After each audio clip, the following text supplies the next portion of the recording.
Hi, I'm going to review drain removal.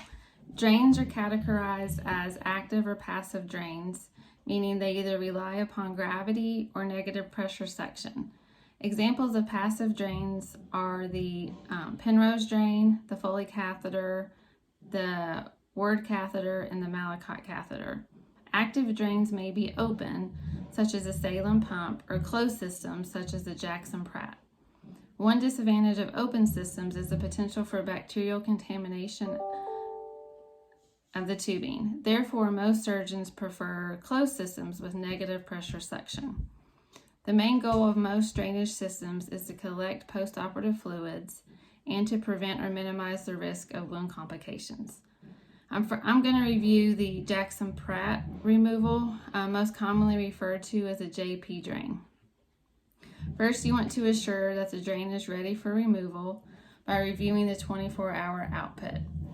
The research I reviewed states output should be between 25 to 30 cc's in a 24-hour shift for 2 days, 48 hours.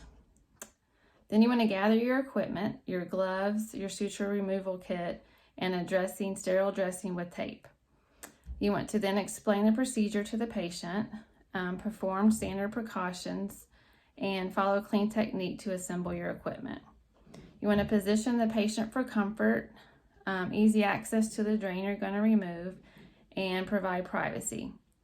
You want to remove the pressure from the JP bulb, which is just opening the little cap on the top, relieving the pressure, and closing it back.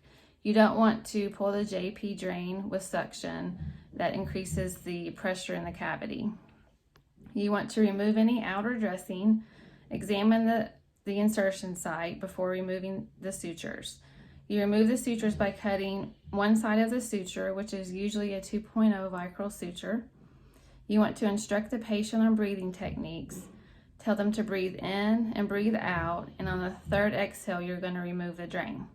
Explain that they will feel some pressure and a weird sensation with removal.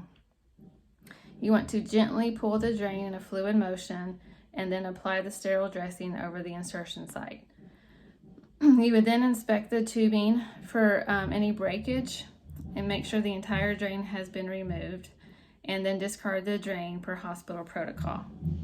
The aftercare would be to document the procedure and then give the patient any instructions about wound care, precautions, signs and symptoms of complications, which could be a reaccumulation of fluid. So of course, tell them to report any warmth or firmness, redness to the area where the drain was.